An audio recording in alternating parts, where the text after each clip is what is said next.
Hello guys, तो स्वागत है आप सभी का PS एक्सप्लेन चैनल में। Dear gamers, thank you for 40 rupees super chat. तो चलिए स्टार्ट करते हैं। लास्ट एपिसोड में हमने देखा था टोनी से मिलने के लिए मिस्टर EI होते हैं। टोनी बोल रहा होता है, मिस्टर ई आप मेरे वेलकम के लिए कुछ ज्यादा ही हेलीकॉप्टर लेके नहीं आ गए। मिस्टर ई बोल रहे होते, मैंने ज्यादा कहाँ किया, आपके रेपुटेशन के बारे में तो सभी लोगों को पता है, इससे ज्यादा पैसा आप स्ट्रीमर्स के ऊपर उड़ा देते हैं। मिस्टर ई सोच रहे होते आजकल प्लेन बेचना काफी ज्यादा मुश्किल हो चुका है, इसी वजह से मुझे कैसे भी करके इनको ज्यादा से ज्यादा प्लेन बेचने पड़ेंगे। फिर टोनी वांग को बोल रहा होता, चलो मैं तुमको आज प्लेन दिलाऊंगा। तभी वहाँ पे जिलू आते हुए बोल रही होती, तुम संघाई आ गए और तुमने मुझे बताया भी नहीं कि अब तुम मुझे कुछ भी नहीं समझते हो। टोनी बोल रहा होता है, मैं तुम्हें एक प्लेन गिफ्ट करने वाला था, इसी वजह से मैंने तुम्हें कुछ बताया नहीं।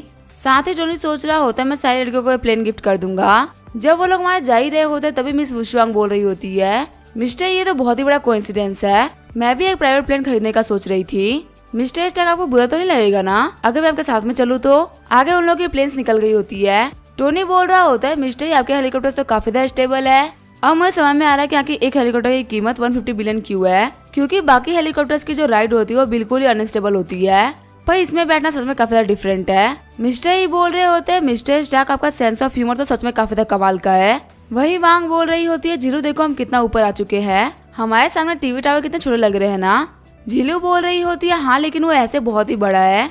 वुशुआंग सोच रही होती है, सच में ये लोग गाँव के लोग हैं, इन लोगों ने कभी दुनिया देखी ही नहीं है, इसी वजह से इन लोगों को संघाई में आके सब कुछ बहुत ही बड़ा लग रहा है, ये लोग तो बिल्कुल ही गंवार है। जिलू सोच रही होती है, इस लड़की को देख के लग रहा है कि ये बिल्कुल भी अच्छी नहीं है और इसे बात करने का भी कोई मतलब नहीं बनने वाला। वैसे तो ये किन फैमिली की एल्डेस्ट डॉटर है, ये दिखने में काफी अच्छी है और इसका फैमिली बैकग्राउंड भी बहुत ही बड़ा है और इसके बास्केटबॉल से में से बहुत ही बड़े है, लेकिन चाहे कुछ भी हो जाए मैं इसके हाथों बड़ा टोनी को जाने नहीं दूंगी। वैसे ही हमारे कंपटीशन में तो बहुत सारी लड़कियां थी, पता नहीं ये कहाँ से आ गई।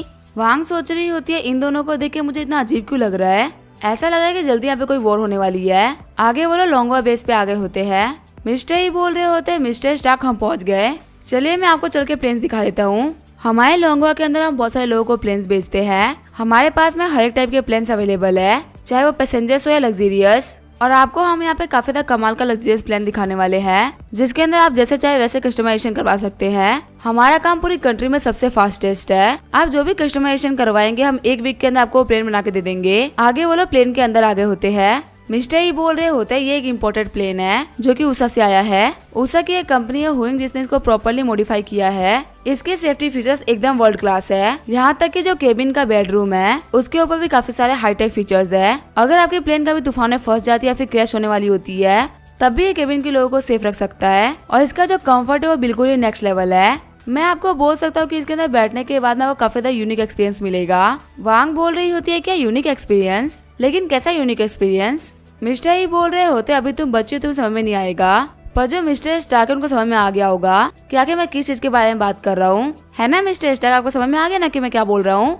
टोनी सोच रहा होता है, ये बंदा बच्चों के सामने फालतू बातें कर रहा है, ये इन बच्चों को करप्ट कर देगा। जिलू बोल रही होती है, अगर ये इतना ही कमाल का है तो बता टोनी, वक्त आने पे आप मुझे भी इसके अंदर लेके चलेंगे, मुझे भी इसके अंदर के यूनिक एक्सपीरियंस को एक्सपीरियंस करना है। टोनी बोल रहा होता है, मिस्टर ही मुझे ये प्राइवेट जेट चाहिए और अभी मैंने पहले जितने भी हेलीकॉप्टर्स देखे थे ना वो सारे के सारे हेलीकॉप्टर्स भी चाहिए। मिस्टर ही शॉक्ड होते हुए बोल रहे होते हैं, क्या सारे के सारे हेलीकॉप्टर्स चाहिए? टोनी बोल रहा होता है, हाँ मुझे सारे हेलीकॉप्टर्स चाहिए। वैसे मैं आपको बता दूं कि वो सारे हेलीकॉप्टर्स मेरे नाम पर रजिस्टर नहीं करने हैं, क्योंकि मैं उन हेलीकॉप्टर्स को गिफ्ट के तौर पर अपने दोस्तों को देने वाला हूँ, तो हेलीकॉप्टर्स को बहुत सारे लोगों के नाम पर ट्रांसफर करना पड़ेगा और ट्रांसफर प्रोसीजर के अंदर आपको मेरी हेल्प करनी पड़ेगी मिस्टर ही। तभी मिस्टर ही होते वो कैलकुलेशन करना स्टार्ट कर देते हैं। मिस्टर ही सोच रहे होते हैं, क्या ये बंदा गॉड ऑफ वेल्थ है, ये दर्जनों हेलीकॉप्टर्स को लोगों में बांट रहा है और ये दिखा भी ऐसा रहा है कि ये चीज कुछ भी नहीं है। सच में इतनी कमाल की वेल्थ शायद हमारी कंट्री में किसी और के पास में होगी। आखिर ये बंदा अभी तक छुपा हुआ कहाँ पे था? सीन चेंज होता है, हमें शंघाई वर्ल्ड फाइनेंशियल हब का सीन दिखाया जाता है। ली जियामो की सेक्रेटरी बोल रही होती है, मास्टर मेरे पास में टोनी स्टार्क को लेकर कोई न्यूज आई है। अभी जो टोनी स्टार्क अपनी बहन का एडमिशन कराने के लिए शंघाई यूनिवर्सिटी गया था और वहाँ पे मिस्टर किन वुफेन ने शायद से उनकी बहन को थोड़ा सा छेड़ दिया, इसी वजह से टोनी स्टार्क के बॉडीगार्ड ने किन वुफेन को बहुत ही गंदी तरीके से पीट दिया और जब एल्डेस्ट डॉटर किन वुशुआन भी वहाँ पे गई तब उसे भी पीटा गया। फिर जो उनका बॉडीगार्ड था वो वहाँ से भाग गया और उसके बाद में टोनी स्टार्क वहाँ पहुँच गया। इस तरीके से किन फैमिली के सिबलिंग्स को शंघाई यूनिवर्सिटी में सभी के सामने मार पड़ी है। ली जियामो शॉक्ड होते हुए बोल रहा होता है, क्या किन फैमिली के सिबलिंग्स को मार पड़ी है? क्या तुम उसी किन फैमिली के बारे में बात कर रही हो जो कि शंघाई के 4 बड़ी फैमिली में से एक है? सेक्रेटरी बोल रही होती है, हाँ बॉस ये बात बहुत ही शॉकिंग है, लेकिन ये सच है। ली जियामो बोल रहा होता है, ये बात हमारे लिए बिल्कुल भी शॉकिंग नहीं है, बल्कि तो काफी ज्यादा खुशी की बात है। टोनी स्टार्क शंघाई गया और वहाँ जाते उसने किन फैमिली को ऑफेंड कर दिया। ये दिखा था कि आखिर वो कितना एरोगेंट है। अब मैं इस बात पे श्योर हूँ कि जो किन फैमिली वाले हैं वो उसको नहीं छोड़ने वाले, भले ही टोनी स्टार्क कितना ही पावरफुल इंसान क्यों नहीं होगा। लेकिन अभी वो सियोल में नहीं है। सियोल में टोनी स्टार्क का कुछ भी बिगाड़ना काफी ज्यादा मुश्किल है, लेकिन शंघाई में वो बात सेम नहीं होगी। शंघाई में किन फैमिली टोनी स्टार्क का सुपीरियर है और अब वो नहीं बचने वाला। सेक्रेटरी बोल रही होती है, हाँ बॉस टोनी स्टार्क को पकड़वाने के लिए किन वोफे ने पुलिस वालों को बुला लिया था। पहले तो वहाँ के स्टूडेंट्स ने टोनी स्टार्क को अरेस्ट होने से बचाया, लेकिन जब टोनी स्टार्क खुद वहाँ पे कोऑपरेट करने के लिए मान गया, तभी वहाँ पे ई फैमिली आ गई उनकी हेल्प करने के लिए। शॉक्ड होते हुए ली जियामो बोल रहा होता है, क्या ई फैमिली? सेक्रेटरी बता रही होती है, मिस्टर ही टोनी स्टार्क को लेने के लिए कम से कम 20 हेलीकॉप्टर को लेके आए थे। इस तरीके से टोनी स्टार्क का शंघाई में बहुत ही ग्रैंड वेलकम हुआ है। ली जियामो सोच रहा होता है, आखिर जो ई फैमिली है वो टोनी स्टार्क से क्यों मिल रही है। फिर वो अपने ड्रॉर में से एक इनविटेशन कार्ड निकालता है। ली जियामो सोच रहा होता है, जो ई फैमिली की गोल्डन गर्ल है ईयान, वो जल्दी एक बर्थडे पार्टी हेल्ड करने वाली है और शंघाई के जितने भी पावरफुल यंग मास्टर्स है वो सारे के सारे उस बर्थडे पार्टी में आएंगे। ईहान कभी भी पब्लिकली सभी के सामने नहीं आई है, लेकिन इस इवेंट के साथ में वो ई ग्रुप को टेक ओवर कर लेगी और ई फैमिली के सारी कंपनीज की वाइस प्रेसिडेंट बन जाएगी। हम ऐसा भी कह सकते हैं कि अभी ज्यादा ईहान के चांसेस है फैमिली हेड बनने के। अगर मैं ईहान से शादी कर लूँ तो मुझे पूरा का पूरा ई ग्रुप ही मिल जाएगा। लेकिन बेकार बात तो ये कि इतने क्रिटिकल मूवमेंट पे वो कमीना टोनी स्टार्क शंघाई चला गया है। वो एक नंबर का प्ले बॉय है, लड़कियां पढ़ाने के लिए वो सियोल में काफी ज्यादा फेमस है। कहीं ऐसा तो नहीं कि वो इसलिए वहाँ पे गया हो ताकि वो एक वेल्दी फैमिली का सन इन लॉ बन सके। मुझे ईहान को कैसे भी करके उसे बचाना पड़ेगा। पहले मैंने टोनी स्टार्क के बहुत सारे मूव्स को बहुत ही हल्के में लिया है, जो कि मुझे आगे चल के बहुत ही भारी पड़ गए हैं। इस बार मैं ये गलती नहीं करने वाला। ली जियामो बोल रहा होता है, ईहान टोनी स्टार्क के शंघाई आने के पीछे बहुत ही बड़ा रीजन है और हम मुझे सक्सेसफुल नहीं होने दे सकते। एक काम करो, यहाँ पे जितनी भी PR टीम है ना उन सभी को हायर कर लो। हमें टोनी स्टार्क के बारे में बहुत सारी नेगेटिव PR करानी है। सभी के मुंह पे एक बात आ जानी चाहिए कि टोनी स्टार्क एक बहुत ही घटिया इंसान है। सभी लोगों के दिमाग में ये बात घुसा दो कि टोनी स्टार्क से घटिया बिलियनर इस दुनिया में कोई नहीं है। मैं नहीं चाहता कि अपने प्लान में सक्सेसफुल हो जाए। कियान बोल रही होती है, बॉस मैं बिग टॉस के बहुत सारे ऐसे बंदों को जानती हूँ जो कि नेगेटिव PR करने में एक्सपर्ट है। वो लोग नेगेटिव PR करके फेमस हुए हैं, तो वो लोग नेगेटिव PR कर लेंगे। सीन चेंज होता है, लॉन्गवा बेस का सीन दिखाया जाता है। टोनी बोल रहा होता है, मिस्टर ई क्या प्लेन्स के अलावा कुछ और भी बेचते हैं? मिस्टर ई सोच रहे होते ये बंदा यहाँ पे 3 बिलियन खर्च कर चुका है और अभी भी मुझसे पूछ रहे क्या मैं कुछ और ही बेचता हूँ। आखिर इस बंदे की लिमिट्स क्या है? ये कितना सामान खरीदने वाला है? मिस्टर ई बोल रहे होते हाँ हमारे पास अभी बहुत सारा सामान बाकी है। हमारी कंपनी बहुत सारी लग्जरी चीजें बेचती है, जैसे कि क्रूज शिप, याचेज और लग्जरी वॉचेज। आपको जो भी कुछ चाहिए आप बोल सकते हैं। हमने एक नया स्पेसशिप बनाया है जिसका नाम है मार्क 50। अगर आप बोलेंगे तो हम आपको स्पेस की टूर भी करा देंगे और हमारे पास में कुछ आयरन के सूट्स भी है जो कि बहुत ही ज्यादा कमाल के हैं और अभी वो बन रहे हैं। टोनी बोल रहा होता है नहीं स्पेस में जाने की कोई भी जरूरत नहीं है। और रही बात आयरन सूट की, तो जब वो बन जाए तो मुझे बता देना। फिलहाल के लिए तो मैं यहाँ पे एक लग्जरी क्रूज शिप खरीदने वाला हूँ। जब मैं लास्ट टाइम फिशिंग करने के लिए गया था ना, तब मैं किनारे पे खड़े होकर एक भी मछली नहीं पकड़ पाया। इसी वजह से मैं समंदर के बीचों बीच जाके फिशिंग करूंगा। मिस्टर ई बोल रहे होते आप बस 1 सेकंड रुकिए, मैं भी चेक करके बता दूं कि हमारे पास सबसे बेस्ट क्रूज शिप कौन सी है।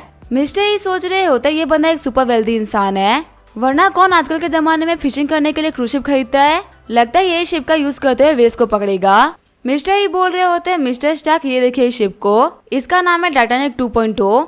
ये वर्ल्ड का 5th मोस्ट लग्जरियस शिप है। इसकी वैल्यू है तकरीबन $7 बिलियन। इसके साथ में आपको हर वो चीज मिल जाएगी जिसकी आपको जरूरत है। और जो इसका सेलर है उसको जल्द से जल्द शिप बेचनी है क्योंकि उसको पैसे की जरूरत आ रखी है, तो आप इसको कभी भी खरीद सकते हैं। वैसे अभी ये शिप मेरी फैमिली ई फैमिली ने बुक कर रखी है क्योंकि हमारी एल्डेस्ट डॉटर ईहान का बर्थडे है और उनकी बर्थडे पार्टी को इस शिप में हेल्ड किया जा रहा है। तो वैसे भी ये जल्दी शंघाई आने वाली है। आप अगर ये चाहे तो चेकआउट कर सकते हैं। ये लीजिए बर्थडे पार्टी का इनविटेशन। जो शिप का सेलर है मैं उसके आपसे बात करवा दूंगा। आप बर्थडे पार्टी को भी अटेंड कर लीजिएगा और शिप को भी देख लीजिएगा, दोनों ही काम साथ में ही हो जाएंगे। टोनी सोच रहा होता है ये शंघाई के टॉप फाइनेंशियल फैमिली के एल्डर डॉटर है, मतलब इसके पास में बहुत सारे रिसोर्सेज होंगे। मुझे तो इसको चेकआउट करना ही पड़ेगा। सिस्टम आप तैयार हो जाओ, हम लोगों को एक नया टारगेट मिला है जिसके ऊपर हम लोग जितना चाहे उतना पैसा खर्च कर सकते हैं। फिर वो लोग प्लेन देख के बाहर निकल रहे होते हैं। टोनी बोल रहा होता है, मिस्टर ई क्या आपको शंघाई यूनिवर्सिटी के आसपास में कोई बढ़िया घर पता है क्या? मैं यहाँ पे कुछ ऐसे घर ढूंढ रहा था। मिस्टर ई बोल रहे होते हैं, मैं हाउसिंग के मामले में एक्सपर्ट नहीं हूँ, पर मैं ऐसे किसी को जानता हूँ जो कि आपकी हेल्प कर सकते हैं। टोनी बोल रहा होता है, वो कौन है? तभी मिस्टर ई बोल रहे होते हैं, हाउसिंग एरिया में मिस किन की एक्सपर्टीज है, जो किन फैमिली है वो रियल एस्टेट के अंदर सबसे बड़ी फैमिली है। ये संघाई यूनिवर्सिटी के पास में 2 बिल्डिंग को ऑन करते हैं और मैं बोल सकता हूँ कि उन दोनों बिल्डिंगों के पास के हर एक इंच की जमीन बहुत ही महंगी है। सिर्फ पैसे का यूज करते तो कोई भी उसको नहीं खरीद सकता। उनको खरीदने के लिए आपको बहुत सारे कनेक्शंस की जरूरत है। टोनी बोलता है अच्छा ऐसी बात है मिस वुशवांग, क्या आप उनमें से एक बिल्डिंग मुझे बेचना चाहेंगी? अभी जो भी मार्केट प्राइस चल रही है मैं उससे आपको 5% एक्स्ट्रा दे दूंगा। मिस वुशवांग बोल रही होती है 1 या 2 अपार्टमेंट खरीदना बहुत ही नॉर्मल बात होती है और अगर तुम टोंगशन रिबेरिया एरिया को भी खरीद रहे हो तो भी कोई बड़ी बात नहीं थी, लेकिन अगर तुम्हें पूरी की पूरी बिल्डिंग चाहिए तो पहले मुझे मेरी फैमिली से बात करना होगा। वुशवांग सोच रही होती है ये बना तो बहुत ही कमाल का है, क्योंकि मैं पहली बार किसी ऐसे इंसान से मिल रही हूँ जो कि पूरी की पूरी बिल्डिंग खरीदने के लिए एक ही बार में बोल रहा है। अभी इसने प्लेन्स के ऊपर, क्रूज शिप्स के ऊपर, हेलीकॉप्टर्स के ऊपर बिलियंस डॉलर खर्च कर दिए हैं और उसके बाद भी ये बिलियंस डॉलर की इन्वेस्टमेंट करने की और सोच रहा है। सच में टोनी स्टार्क अपने रेपुटेशन के काबिल है। वुशवान बोल रही होती है वैसे भी संघाई में जो परचेजिंग रेस्ट्रिक्शंस है वो कुछ ज्यादा ही हो गई है। अगर तुम्हें पूरी की पूरी बिल्डिंग खरीदनी है तो इसके लिए तुम्हें काफी ज्यादा हाई टैक्सेस को पे करना होगा और अगर तुम मेरी मानो तो ये करना बेवकूफी होगी। अभी तुम्हें बिल्डिंग खरीदने के प्लान को ड्रॉप कर देना चाहिए। टोनी बोल रहा होता है तो फिर कोई बात नहीं है, तो मुझे टोंगशन रिबेरिया के अंदर एक यूनिट दे दो, मैं उसके बदले में तुम्हें एक हेलीकॉप्टर दे देता हूँ। वुशवांग बोल रही होती है मेरे एक यूनिट की कीमत 150 मिलियन से ज्यादा की है, मैं तुम्हें अपना एडवांटेज नहीं उठाने दूंगी। टोनी उसके पास में आते हुए बोल रहा होता है तुम एक बार मुझे प्रॉफिट दे दो, उसके बाद मैं तुम्हें प्रॉफिट दूंगा। वुशवांग सोच रही होती है आखिर से कहने का मतलब क्या है, क्या मुझे फंसाने का ट्राई कर रहा है? सच में सारे मैन काफी ज्यादा इम्पेशेंट होते हैं, वो अपनी रियलिटी को सामने रख ही देते हैं। वुशवांग बोलती है ठीक है फिर मैं तुम्हें प्रॉपर्टी दिखाने के लिए लेके चलती हूँ, क्योंकि मैं बहुत ही बिजी रहती हूँ इसी वजह से मैं तुमसे नहीं मिल पाऊंगी। वुशवांग सोच रही होती है टोनी स्टार्क मैंने तुम्हें सही तरीके से टेस्ट नहीं किया है और मैं तुम्हें ऐसे अपने लाइफ में एंटर नहीं करने दूंगी, तुम्हें कुछ टेस्ट और देने होंगे। टोनी सोच रहा होता है मैं तो बस एक घर खरीद रहा हूँ, आखिर ये लड़की इतना जिस तरीके से बिहेव क्यों कर रही है? सच में ये लड़की बिल्कुल ही पागल है। कभी इसको हिट करने से इसका अफेक्शन बढ़ जाता है और कभी ये नॉर्मली बात भी नहीं करती। आगे झीलू आके हेलीकॉप्टर में बैठ गई होती है। झीलू बोल रही होती है मैं बहुत ही बोर हो रही हूँ, देखते क्या कि इंटरनेट पे क्या चल रहा है। तभी वो एक वीडियो देखती है जिसके ऊपर लिखा होता है टोनी स्टार्क एक बहुत ही बेशरम इंसान है, वो है पूरे सीरियल का सबसे बड़ा प्ले बॉय। अपने मस्तियों के चक्कर में उसने किया एक लड़की को 3 महीने का प्रेग्नेंट और फिर उसको छोड़ दिया रास्ते पे। चिढ़ते हुए झीलू सोच रही होती है आखिर क्या घटिया न्यूज है, मुझे ये चेक करना ही पड़ेगा। वीडियो के अंदर लड़की बोल रही होती है हेलो मेरा नाम है झेंग जियाओ जियाओ और मैं टोनी स्टार्क की गर्लफ्रेंड हूँ और मैं उसके बच्चे की 3 महीने की प्रेग्नेंट हूँ, लेकिन अब मुझे पता चल रहा है कि उसके पास है मेरे अलावा बहुत सारी लड़कियां हैं और अब उसने मुझे छोड़ भी दिया है। अब मुझे बिल्कुल भी समझ में नहीं आ रहा कि मुझे क्या करना चाहिए। प्लीज आप लोग मेरी हेल्प करो, टोनी स्टार्क तक इस वीडियो को पहुंचाओ क्योंकि उसके बॉडीगार्ड मुझे उस तक नहीं पहुंचने दे रहे। इस न्यूज को देखते हुए झीलू अपने फोन को फेंक देती है। वांग बोल रही होती है झीलू आके तुमने अपना फोन क्यों फेंक दिया? वो लड़की फोन में बोल रही होती है मैं टोनी स्टार्क के पैर को बाकी सारी लड़कियों के साथ में शेयर कर सकती हूँ, लेकिन प्लीज टोनी स्टार्क मुझे ना छोड़े। ये सुन के वांग एकदम शॉक्ड हो गई होती है और सोच रही होता है कि ये क्या हो रहा है। तभी वहाँ पे टोनी आते हुए बोल रहा होता है वांग क्या हुआ? वांग फोन दिखाते हुए बोल रही होती है बता जो ये लड़की बोल रही है क्या ये सच है? टाइटल को देखते हुए टोनी बोल रहा होता है कि कैसे पॉसिबल हो सकता है वांग, क्या तुम अपने भाई को नहीं जानते कि मैं कैसा इंसान हूँ? साथ ही टोनी सोच रहा होता है कि कैसी फालतू न्यूज है। तभी वुशवांग बोलती है तो बहुत ही घटिया इंसान है। हम देखते हैं वुशवांग की अफेक्शन 15 पॉइंट से घट गई होती है और अब उसकी अफेक्शन होती है 60%। टोनी बोल रहा होता है मैं गारंटी से बोल सकता हूँ कि ये वीडियो फेक है, मैं तो इस लड़की को जानता तक नहीं हूँ, ये मेरे ऊपर फालतू एलिगेशंस लगा रही है। झीलू बोल रही होती है बदर टोनी आपको इन रैंडम से लड़कियों के साथ में हैंग आउट करने की कोई भी जरूरत नहीं है, ये सिर्फ आपके पैसे से प्यार करती है, इन लोगों को आपसे कोई फर्क नहीं पड़ता। लेकिन मैं आपको बता दूं कि मैं बहुत ही अलग हूँ, मैं तो आपको पैसे दे भी सकती हूँ। ये सुन के टोनी को बहुत ही बड़ा शौक लग गया होता है। टोनी बोल रहा होता है मुझे तुम्हारा पैसा नहीं चाहिए और मैंने तुमको बोला ना कि मैंने किसी भी ऐसे रैंडम से लड़की के साथ में मजे नहीं किए हैं, प्लीज तुम मेरे बारे में फालतू बातें मत करो। झीलू बोल रही होती है मैं समझ सकती हूँ कि मेंस को नए नए एक्सपीरियंस चाहिए होते हैं, अगर आपको फिर से कोई नया एक्सपीरियंस चाहिए होगा ना तो आपके लिए मैं खड़ी हूँ, अगर आपको मौका ही देना था तो मुझे मौका दे देते, हमारा बेबी पैदा होते ही वर्ल्ड का रिचेस्ट बंदा बन जाएगा। टोनी सोच रहा होता है कि झीलू पागल हो चुकी है, आखिर ये कैसी बातें कर रही है, अगर इसकी बातें वुशवांग सुन लेगी तो कभी मानेगी ही नहीं कि मैं एक अच्छा इंसान हूँ। आखिर अपने नाम को क्लियर करने के लिए मुझे क्या करना होगा? वुशवांग सोच रही होती है अभी लड़की 20 साल की भी नहीं है और टोनी स्टार्क ने इसको बहुत ही गलत तरीके से मैनिपुलेट कर लिया है। लगता है मैं टोनी के बारे में बहुत ही गलत सोच रही थी, ये तो एक घटिया बीस्ट है। हम देखते हैं वुशवांग की अफेक्शन 10 पॉइंट से और घट रही होती है। आगे वो लोग टोंगशन रिबेरिया पहुंच गए होते हैं। टोंगशन रिबेरिया को देखते हुए टोनी सोच रहा होता है काफी एवरेज सा घर है, यहाँ पर ज्यादा स्पेस भी नहीं है, मेरे सियोल वाले विला के सामने तो एकदम बेकार है, पर हाँ ये काफी ज्यादा प्राइम लोकेशन पे है और यहाँ का जो आसपास का एनवायरनमेंट है वो भी काफी ज्यादा अच्छा है। अगर यहाँ पे सराउंडिंग की बात नहीं होती तो ये कहीं से भी 90 मिलियन का तो नहीं होता। तभी शॉक्ड होते हुए टोनी बोल रहा होता है मेरे स्टूडेंट्स तो काफी ज्यादा बढ़ गए हैं अब टोंग से रिबेल से जगह भी मुझे इम्प्रेस नहीं कर पा रही। तभी वहाँ पे वुशुआंग आते हुए बोलती है, मिस्टर स्टार्क आपको ये घर कैसा लगा, क्या आप इस घर से सेटिस्फाइड है? टोनी बोलता है, हाँ ये घर काफी अच्छा है। वुशुआंग बोल रही होती है, अगर आप इस घर से सेटिस्फाइड है तो मैं इसके रजिस्ट्रेशन करवाने के लिए आपके पास में किसी को भेज देती हूँ। टोनी बोल रहा होता है, वैसे मेरी स्किन काफी देर हो चुकी है, क्या आप मेरे साथ भी डिनर करना चाहेंगी? वुशुआंग सोच रही होती है, मुझे पता ही था कि वो डिनर के लिए इनवाइट करेगा। क्या इन लड़कों के पास में कोई भी नई ट्रिक नहीं होती जिससे लड़कियों को पटा सके? ये हमेशा सेम ट्रिक का यूज करते हैं। ये यहाँ पे बाकी दो लड़कियों के सामने मुझे बेशर्मों की तरह डिनर पे इनवाइट कर रहा है। आखिर खुद को समझता क्या है, ये तो बहुत ही बड़ा कचरा है। हम देते हैं वुशुआंग की अफेक्शन और 15 पॉइंट से घट गई होती है और उसे करंट अफेक्शन होती है 35 पॉइंट। टोनी सोच रहा होता है, इसकी अफेक्शन फिर से गिर गई, मैंने तो अभी कुछ कहा भी नहीं था। इसके साथ में पोलाइटली बात करने की वजह से भी इसकी अफेक्शन घटती है। वैसे अगर एक बात देखा जाए तो इस लड़की को मारने की वजह से इसकी अफेक्शन बढ़ रही थी, तो इसका मतलब है कि इसको बेकार चीजें काफी ज्यादा पसंद है। शायद से इसी वजह से अच्छी तरीके से बात करने की वजह से इसका अफेक्शन घट रहा है। मुझे बिल्कुल वैसे ही बिहेव करना पड़ेगा जैसे कि मैं पहले कर रहा था।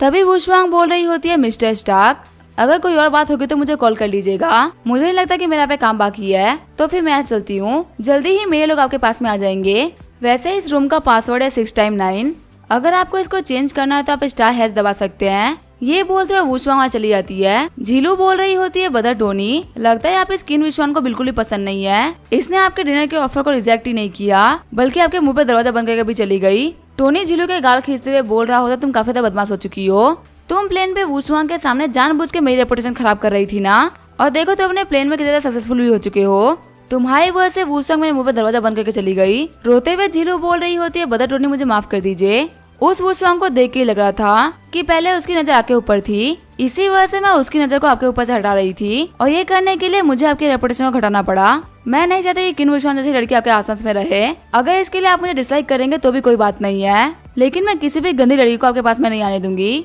अगर कोई लड़की आती भी है तो मैं हर बार इसी ट्रिक का यूज करूंगी। टोनी झीलू को गले लगाते हुए बोल रहा होता है, इतनी सी बात के लिए मैं तुम्हें डिसलाइक क्यों करूंगा, तुम मेरी लिटिल जीनियस झीलू हो। झीलू बोल रही होती है, बदर टोनी आप हमेशा मेरे साथ में काफी तरीके से बिहेव करते हैं, बचपन से ही मेरे डैड ने मेरे साथ में कभी भी इस तरीके से बिहेव नहीं करा। मेरे डैड हमेशा मुझसे काफी ज्यादा रूडली बात किया करते थे और वो कभी मेरे ऊपर ध्यान नहीं देते थे। मॉम के गुजरने के बाद में मेरे बदर ने मेरे काफी तरीके से ध्यान रखा और मेरे बदर की वजह से मुझे कभी भी किसी की भी कमी फील नहीं हुई थी। वो मुझे एक प्रिंसेस की तरह ट्रीट करते थे, लेकिन पता नहीं क्या हुआ है, कुछ दिन से मेरा भाई मुझसे बात भी नहीं करना चाहता। जब भी मैं उसको कॉल करती हूँ मेरे ऊपर सिर्फ चिल्लाता ही रहता है और अब तो वो ये भी कहने लग गया कि लिन फैमिली के ऊपर जितनी भी दिक्कतें आ रही है उसके पीछे का रीजन मैं हूँ। पता नहीं मैंने ऐसा क्या कर दिया है, लेकिन मैंने अपने भाई को नाराज कर दिया और शायद से वो मेरी शक्ल कभी नहीं देखना चाहेगा। अगर मेरे पास में आप भी नहीं होंगे तो इस वर्ल्ड में ऐसा कोई भी नहीं है जिसको मैं चाहिए होंगी। पता नहीं मेरी लाइफ में ऐसी क्या बुरा है जिसकी वजह से सारे लोग मुझसे दूर जा रहे हैं। टोनी सोच रहा होता है, वैसे बच्चे हमेशा बातें करती रहती है और इसको देख के कभी भी नहीं लगता कि इसके अंदर इतना दुख भरा होगा, लेकिन एक इसका ऐसा भी साइड है जिसमें सिर्फ और सिर्फ पेन भरा हुआ है। इसके दिमाग में इतना स्ट्रेस है जिसको इसने दबा के रखा हुआ है और इसके बारे में किसी को बता भी नहीं रही है। टोनी बोल रहा होता है, झीलू तुम बिल्कुल भी टेंशन मत लो, मुझे तुम्हारी फैमिली के कंडीशन के बारे में सब कुछ पता है। अभी कभी मैं तुम्हें $20 बिलियन ट्रांसफर कर रहा हूँ, जिससे कि तुम्हारी लिन फैमिली की जितनी फाइनेंशियल दिक्कत है वो सारी की सारी सॉल्व हो जाएगी और फिर तुम्हारा बड़ा भाई तुमसे काफी तरीके से बिहेव किया करेगा जैसे कि वो पहले कहता था। टोनी की बात को सुनकर झीलू एकदम शॉर्ट हो गई होती है। फिर वो रोते हुए बोल रही होती है, बदर टोनी आखिर आप इतने अच्छे कैसे हो सकते हो, आपको तो उन प्रॉब्लम्स के बारे में भी पता है जिसके बारे में मैंने आपसे कभी बात ही नहीं करी है। हम देते झीलू का अफेक्शन 1 पॉइंट से बढ़ गया होता है और उसका करंट अफेक्शन होता है 98 पॉइंट्स। सिस्टम बता रहा होता है झीलू के अफेक्शन 98 पॉइंट होने की वजह से आपको 10 स्ट्रेंथनिंग पॉइंट मिलते हैं। टोनी बोल रहा होता है, आज का दिन तो बहुत ही कमाल का है, आज मुझे बहुत सारे पॉइंट्स मिल गए। फिर झीलू टोनी को किस कर लेती है। उन लोगों को किस करते हुए देख के वांग सोच रही होती है, आखिर ये क्या हो गया, ये झीलू तो मुझसे आगे निकल गई। झीलू बोल रही होती है, टोनी मेरा फर्स्ट किस है जो कि मैंने तुम्हें दिया है। टोनी सोच रहा होता है, वैसे मुझे भी काफी अच्छा फील हो रहा है, लेकिन इसने मेरी छोटी बहन के सामने मुझे किस कर दिया। चिढ़ते हुए वांग बोल रही होती है, झीलू तुम बहुत ही बुरी हो, आखिर तुम मेरे बदले को कैसे किस कर सकती हो। झीलू बोल रही होती है, आखिर मैं ऐसा क्यों नहीं कर सकती, मुझे टोनी काफी ज्यादा पसंद है और टोनी को मैं बहुत ही पसंद हूँ। वांग तुम्हें बीच में हम लोग को इंटरप्ट नहीं करना चाहिए, ये बच्चों के देखने वाली चीज नहीं है, तुम यहाँ चली जाओ। शर्माते हुए वांग सोच रही होती है, क्या बच्चों के देखने वाली चीज नहीं है, आखिर झीलू यहाँ पे किस चीज के बारे में बात कर रही है। मुझे सिस्टर इन लॉ झीलू नहीं चाहिए। अब इसका क्या होगा वो हम देखेंगे नेक्स्ट एपिसोड में। तब तक के लिए वीडियो देखने के लिए थैंक यू।